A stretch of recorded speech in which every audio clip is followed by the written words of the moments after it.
Paradise Lost. By John Milton. Book 8. The Argument. Adam inquires concerning celestial motions, is doubtfully answered, and exhorted to search. Rather things more worthy of knowledge, Adam assents, and still desires to detain Raphael. Relates to him what he remembered since his own creation, his placing in paradise, his talk with God concerning solitude and fit society, his first meeting and nuptials with Eve, his discourse with the angel thereupon, who after admonitions repeated departs. The angel ended, and in Adam's ear so charming left his voice, that he awhile thought him still speaking, still stood fixed to hear. Then as new waked thus gratefully replied, "What thanks sufficient, or what recompense equal have I to render thee, divine historian, who thus largely hast allayed the thirst I had of knowledge, and vouchsafed this friendly condescension to relate things else by me unsearchable, now heard with wonder, but delight, and, as is due, with glory attributed to the high Creator. Something yet of doubt remains, which only thy solution can resolve. When I behold this goodly frame, this world of heaven and earth consisting, and compute their magnitudes, this earth a spot, a grain, an atom, with the firmament compared, and all her numbered stars, that seem to rowl. Space is incomprehensible, for such their distance argues and their swift return diurnal, merely to officiate light round this opacous earth, this punctual spot, one day and night, in all their vast survey. Useless besides, reasoning I oft admire, how nature wise and frugal could commit such disproportions, with superfluous hand, so many nobler bodies to create, greater so manifold to this one use. For aught appears, and on their orbs impose such restless revolution day by day, repeated, while the sedentary earth, that better might with far less compass move, served by more noble than herself, attains her end without least motion, and receives as tribute such a summerless journey brought of incorporeal speed, her warmth and light. Speed, to describe whose swiftness number fails. So spake our sire, and by his countenance seemed entering on studious thoughts abstruse, which Eve perceiving where she sat retired in sight, with lowliness majestic from her seat, and grace that one who sought to wish her stay, rose, and went forth among her fruits and flowers, to visit how they prospered, bud and bloom. Her nursery, they at her coming sprung, and touched by her fair tendons gladly agrew. Yet went she not, as not with such discourse delighted, or not capable her ear of what was high, such pleasure she reserved Adam relating, she sole auditress. Her husband the relator she preferred before the angel, and of him to ask chose rather, he, she knew would intermix grateful digressions, and solve high dispute with conjugal caresses, from his lip. Not words alone pleased her. Oh, when meet now such pairs, in love and mutual honour joined, with goddess-like demeanour forth she went, not unattended, for on her as queen a pomp of winning graces waited still, and from about her shot darts of desire into all eyes to wish her still in sight. And Raphael now to Adam's doubt proposed, benevolent and facile thus replied, to ask or search I blame thee not, for heaven is as the book of God before thee set, wherein to read his wondrous works, and learn his seasons, hours, or days, or months, or years. This to attain, whether heaven move or earth, imports not, if thou reckon right, the rest.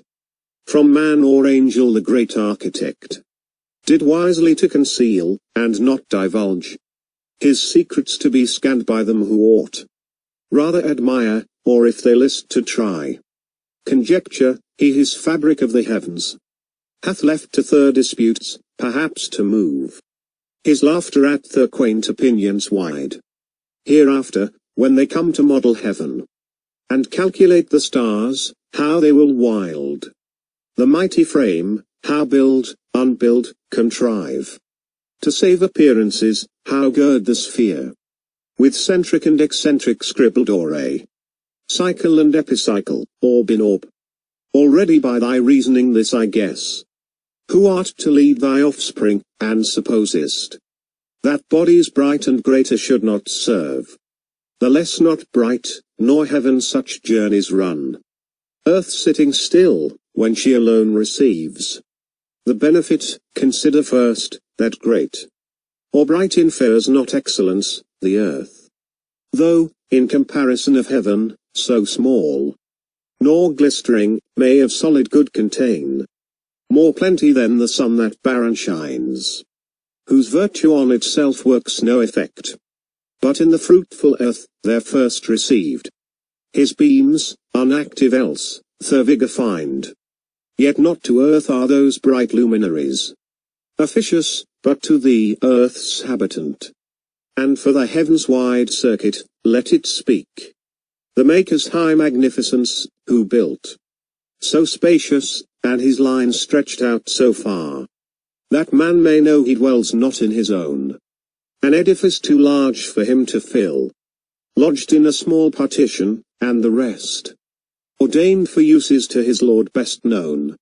The swiftness of those circles attribute, though numberless, to his omnipotence, that to corporeal substances could utter speed almost spiritual, me thou think'st not slow, who since the morning hour set out from heaven, where God resides, and ere midday arrived, in Eden, distance inexpressible by numbers that have name. But this I urge, admitting motion in the heavens, to show invalid that which thee to doubt it moved.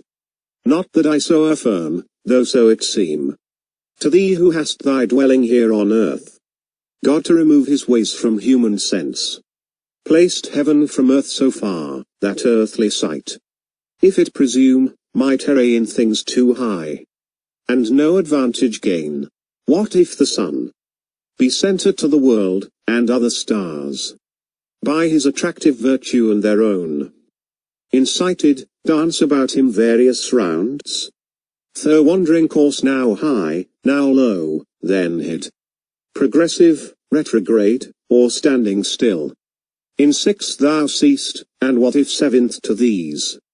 The planet Earth, so steadfast though she seem, insensibly three different motions move, which else to several spheres thou must ascribe, moved contrary with thwart obliquities, or save the sun his labour, and that swift, nocturnal and diurnal rom supposed, invisible else above all stars, the wheel of day and night, which needs not thy belief.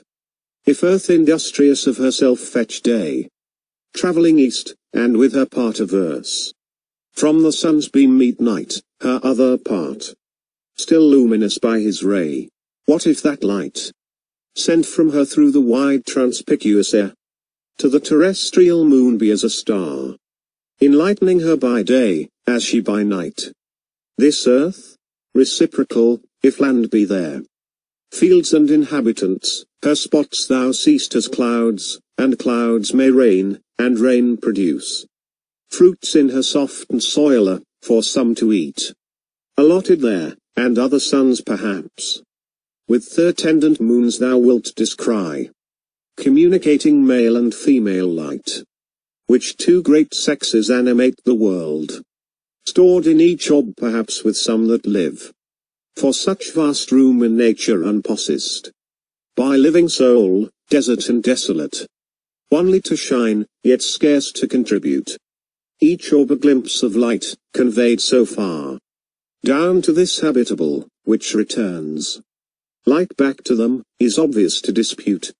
But whether thus these things, or whether not, whether the sun predominant in heaven rise on the earth, or earth rise on the sun, he from the east his flaming road begin, or she from west her silent course advance, with inoffensive pace that spinning sleeps on her soft axle, while she paces even, and bears thee soft with the smooth air along.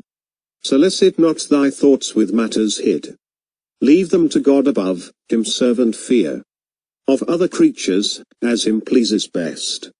Wherever placked, let him dispose, joy thou in what he gives to thee, this paradise. And thy fair Eve, heaven is for thee too high to know what passes there, be lowly wise. Think only what concerns thee and thy being. Dream not of other worlds, what creatures there live, in what state, condition or degree. Contented that thus far hath been revealed, not of earth only but of highest heaven. To whom thus Adam, cleared of doubt, replied, How fully hast thou satisfied me, pure intelligence of heaven, angel serene, and freed from intricacies, taught to live the easiest way, nor with perplexing thoughts to interrupt the sweet of life, from which God hath bid dwell far off all anxious cares, and not molest us, unless we ourselves seek them with wandering thoughts, and notions vain. But apt the mind or fancy is to rove, unchecked, and of her roving is no end. Till warned, or by experience taught, she learn that not to know at large of things remote from use, obscure and subtle, but to know that which before us lies in daily life is the prime wisdom. What is more, is fume, or emptiness, or fond impertinence, and renders us in things that most concern unpractised, unprepared, and still to seek. Therefore from this high pitch let us descend a lower flight, and speak of things at hand, useful, whence haply mention may arise of something not unseasonable to ask. By sufferance, and thy wonted favour deigned, thee I have heard relating what was done ere my remembrance. Now hear me relate my story, which perhaps thou hast not heard, and days yet not spent, till then thou seest how subtly to detain thee I devise, inviting thee to hear while I relate. Fond, were it not in hope of thy reply, for while I sit with thee, I seem in heaven, and sweet to thy discourse is to my ear. Then fruits of palm tree pleasantest to thirst and hunger both, from labour, at the hour of sweet repast, they satiate, and soon fill. Though pleasant, but thy words with grace divine imbued, bring to their sweetness no satiety. To whom thus Raphael answered heavenly meek, Nor are thy lips ungraceful, sire of men, nor tongue ineloquent, for God on thee abundantly his gifts hath also poured, inward and outward both, his image fair, speaking or mute all comeliness and grace attends thee, and each word, each motion forms. Nor less think we in heaven of thee on earth, than of our fellow servant, and inquire gladly into the ways of God with man. For God we see hath honoured thee, and set on man his equal love, say therefore on. For I that day was absent, as befell, bound on a voyage uncouth and obscure, far on excursion toward the gates of hell. Squared in full legion, such command we had, to see that none thence issued forth a spy, or enemy, while God was in his work, least he incensed at such eruption bold. Destruction with creation might have mixed. Not that they durst without his leave attempt, but us he sends upon his high behests, for state, as sovereign king, and to enure our prompt obedience. Fast we found, fast shut the dismal gates, and barricaded strong. But long ere our approaching heard within noise, other than the sound of dance or song, torment, and loud lament, and furious rage. Glad we returned up to the coasts of light, ere Sabbath evening, so we had in charge. But thy relation now, for I attend, pleased with thy words no less than thou with mine. So spake the godlike power, and thus our sire For man to tell how human life began is hard, for who himself beginning knew? Desire with thee still longer to converse. Inductee me, as new waked from soundest sleep. Soft on the flowery herb I found me laid, in balmy sweat, which with his beams the sun soon dried, and on the reeking moisture fed.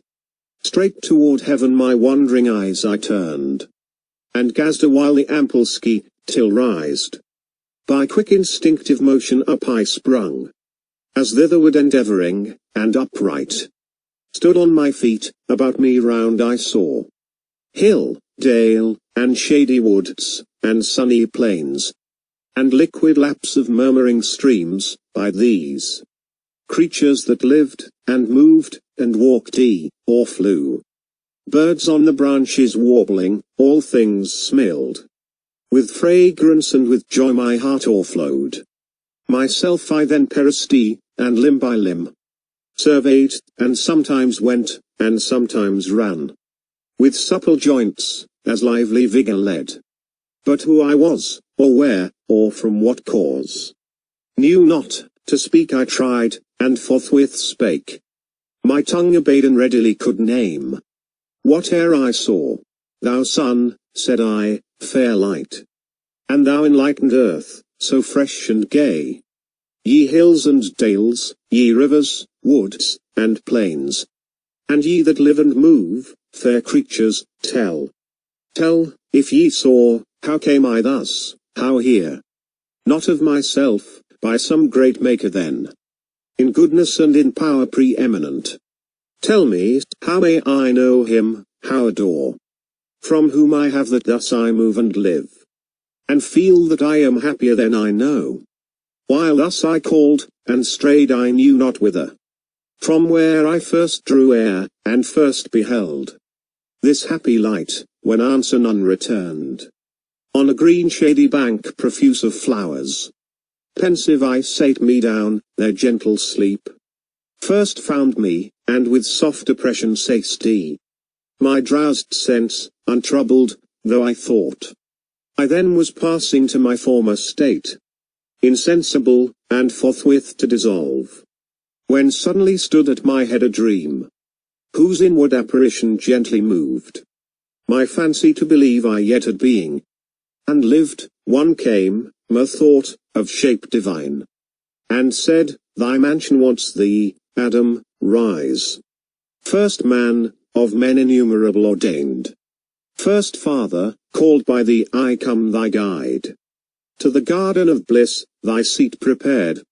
So saying, by the hand he took me rised, and over fields and waters, as in a smooth sliding without step, last led me up a woody mountain, whose high top was plain, a circuit wide, enclosed with goodliest trees, planted with walks and bowers, that what I saw of earth before scarce pleasant seemed, each tree loaden with fairest fruit, that hung to the eye, tempting, stirred in me sudden appetite to pluck and eat, whereat I whacked and found before mine eyes all real, as the dream had lively shadowed. Here had new begun my wandering, had not he who was my guide up hither, from among the trees appeared, presence divine, rejoicing, but with awe. In adoration at his feet I fell. Submiss, he reared me, and whom thou sought'st I am. Said mildly, author of all this thou seest, above, or round about thee or beneath. This paradise I give thee, count it thine, to till and keep, and of the fruit to eat. Of every tree that in the garden grows, eat freely with glad heart, fear here no dearth. But of the tree whose operation brings knowledge of good and ill, which I have set, the pledge of thy obedience and thy faith, amid the garden by the tree of life. Remember what I warn thee, shun to taste, and shun the bitter consequence, for know, the day thou eatest thereof, my sole command transgressed, inevitably thou shalt die. From that day mortal, and this happy state, shalt loose, expelled from hence into a world of woe and sorrow. Sternly he pronounced the rigid interdiction, which resounds, yet dreadful in mine ear, though in my choice not to incur, but soon his clear aspect returned and gracious purpose thus renewed. Not only these fair bounds, but all the earth to thee and to thy race I give, as lords. Possess it, and all things that therein live, or live in sea, or air, beast, fish, and fowl. Insignia whereof each bird and beast behold. After their kindis, I bring them to receive from thee their names, and pay thee fealty. With low subjection, understand the same of fish within their watery residence. Not hither summoned, since they cannot change th' element to draw the thinner air. As thus he spake, each bird and beast behold, approaching two and two, these cowering low. With blandishment, each bird stooped on his wing. I named them, as they passed, and understood their nature, with such knowledge God endued my sudden apprehension, but in these I found not what methought I wanted still, and to the heavenly vision thus presumed. O by what name, for thou above all these, above mankind, or aught than mankind higher, surpassest far my naming, how may I adore thee, author of this universe, and all this good to man, for whose well-being so amply, and with hands so liberal, thou hast provided all things, but with me I see not who partakes in solitude. What happiness, who can enjoy alone? Or all enjoying, what contentment find? Thus I presumptuous, and the vision bright, as with a smile more brightened, thus replied. What call'st thou solitude, is not the earth, with various living creatures, and the air replenished, and all these at thy command, to come and play before thee, know'st thou not their language and their ways? They also know, and reason not contemptibly, with these. Find pastime, and bear rule, thy realm is large. So spake the universal Lord, and seemed so ordering. I with leave of speech implored, and humble deprecation thus replied. Let not my words offend thee, heavenly power. My Maker, be propitious while I speak. Hast thou not made me here thy substitute, and these inferior far beneath me set? Among unequals what society can sort, what harmony or true delight, which must be mutual, in proportion due, given and received, but in disparity.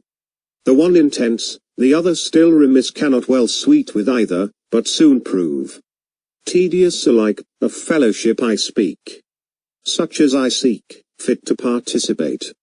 All rational delight, wherein the brute cannot be human consort, they rejoice, each with their kind, lion with lioness. So fitly them in pairs thou hast combined. Much less can bird with beast, or fish with fowl. So well converse, nor with the ox the ape. Was then can man with beast, and least of all. Whereto th Almighty answered, not displeased. A nice and subtle happiness I see. Thou to thyself proposest, in the choice of thy associates, Adam, and wilt taste no pleasure, though in pleasure, solitary. What think'st thou then of me, and this my state? Seem I to thee sufficiently possessed of happiness, or not? Who am alone from all eternity, for none I know second to me or like, equal much less. How have I then with whom to hold converse, save with the creatures which I made, and those to me inferior, infinite descents? Beneath what other creatures are to thee? He sayest, I lowly answered, to attain the height and depth of thy eternal ways. All human thoughts come short, supreme of things. Thou in thyself art perfect, and in thee is no defiance found, not so is man, but in degree, the cause of his desire. by conversation with his like to help, or solace his defects.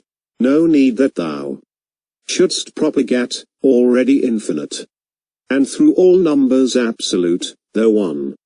But man by number is to manifest his single imperfection, and beget like of his like, his image multiplied, in unity defective, which requires collateral love, and dearest amitié.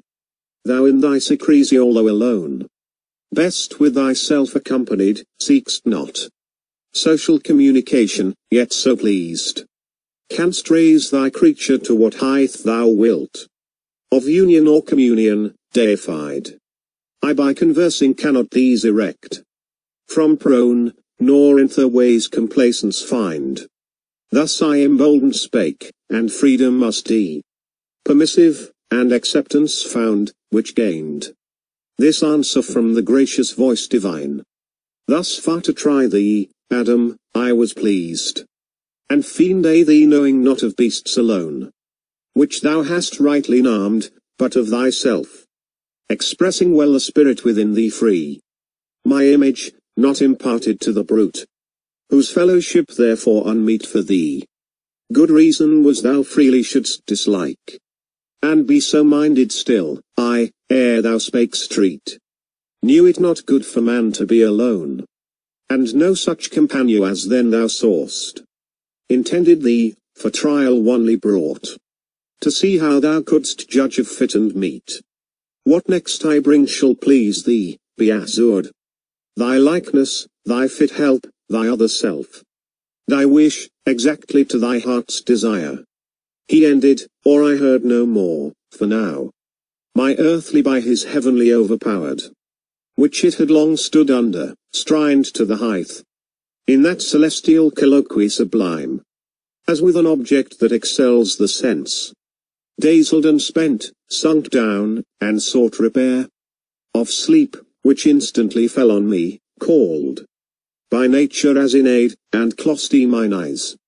Mine eyes he closed, but upleft the cell of fancy my internal sight, by which, abstract as in a trance, methought I saw, though sleeping, where I lay, and saw the shape, still glorious before whom awake I stood, who stooping opened my left side, and took from thence a rib, with cordial spirits varma, and life-blood streaming fresh. Wide was the wound, but suddenly with flesh filled up and healed.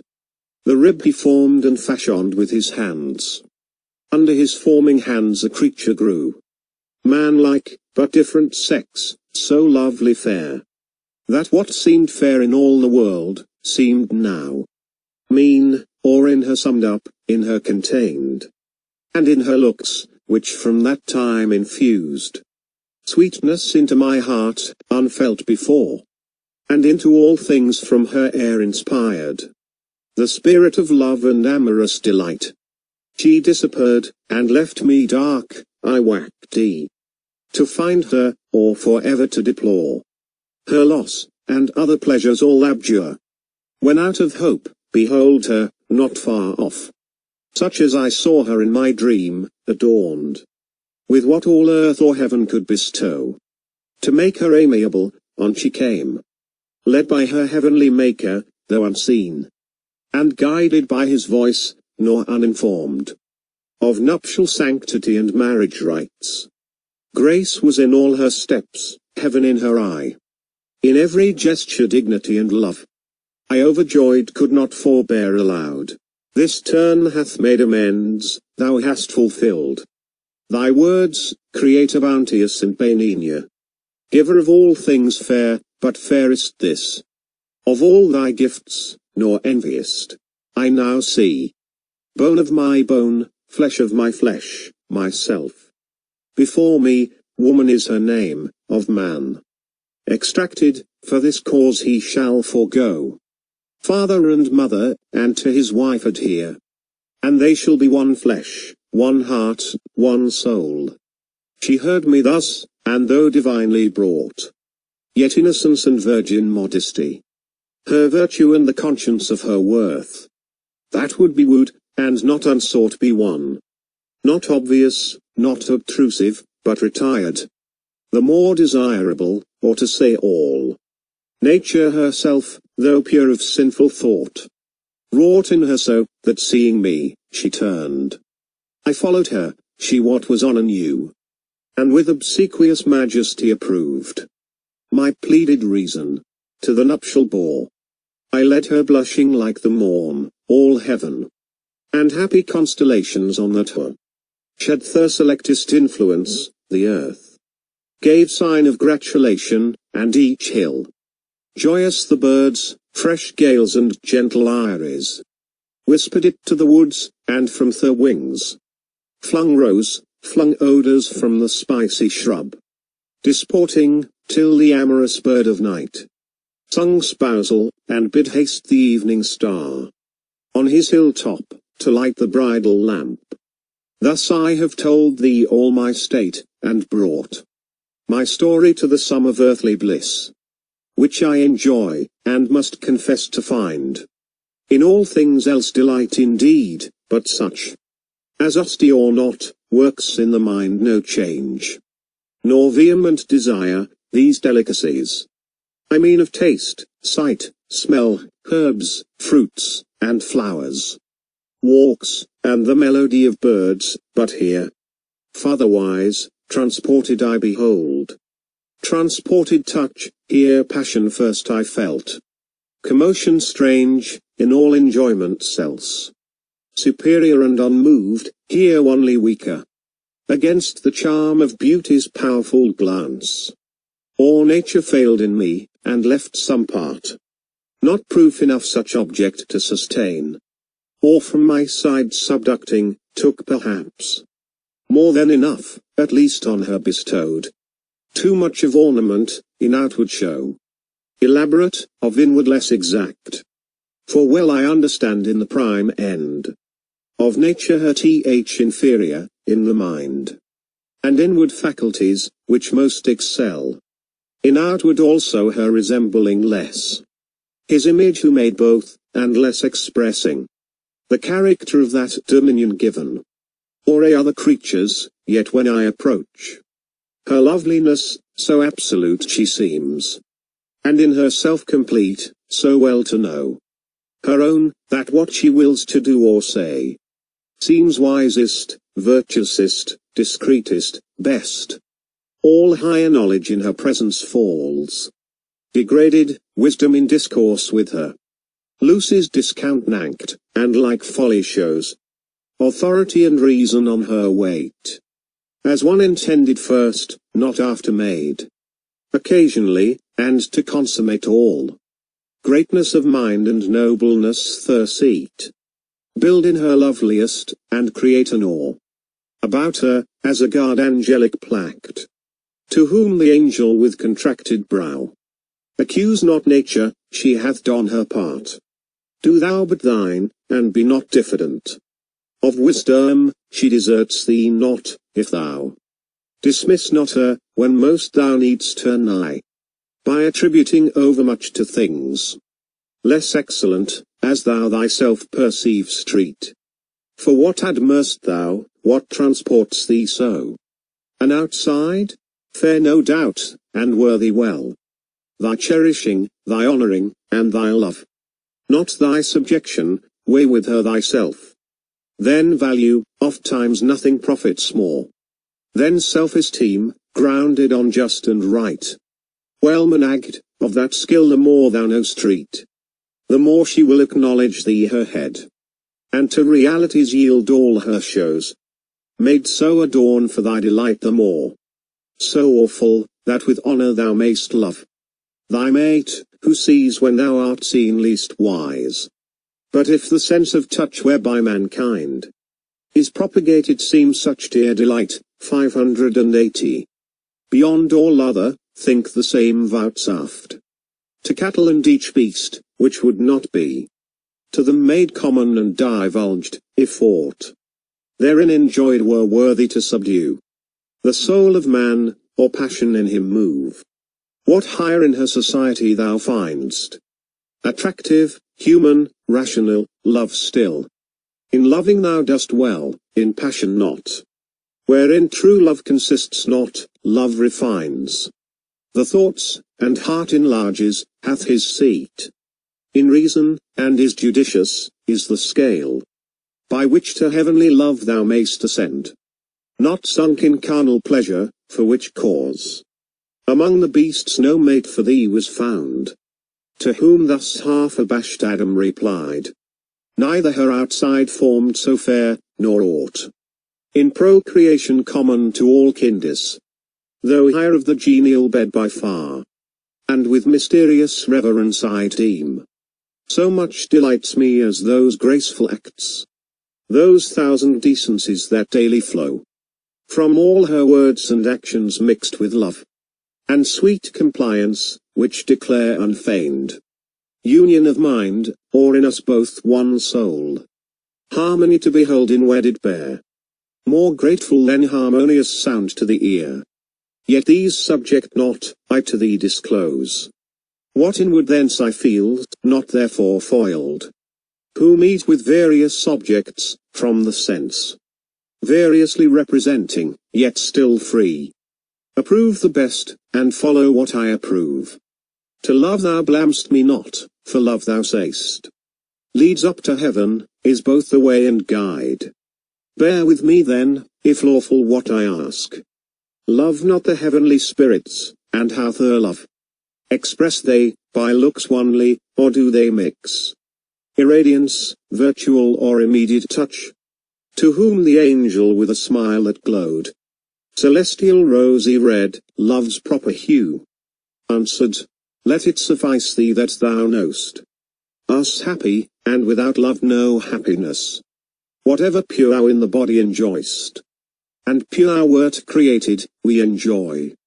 In eminence, and obstacle find none. Of membrane, joint, or limb, exclusive bars. Easier than air with air, if spirits embrace. Total they mix, union of pure with pure. Desiring, nor restrained conveyance need. As flesh to mix with flesh, or soul with soul. But I can now no more, the parting sun. Beyond the earth's green cape and verdant isles, Hesperian sets, my signal to depart. Be strong, live happy, and love, but first of all, him whom to love is to obey, and keep his great command, take heed lest passion sway thy judgment to do aught, which else free will would not admit, thine and of all thy sons.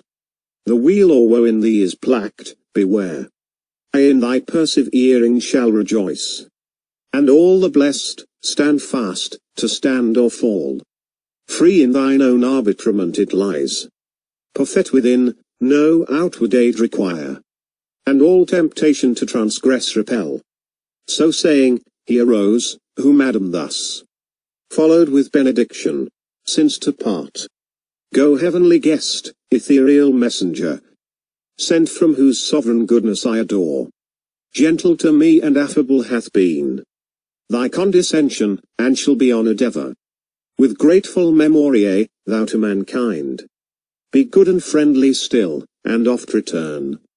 So parted they, the angel up to heaven, from the thick shade, and Adam to his boar. The end of the 8th book. Thank you.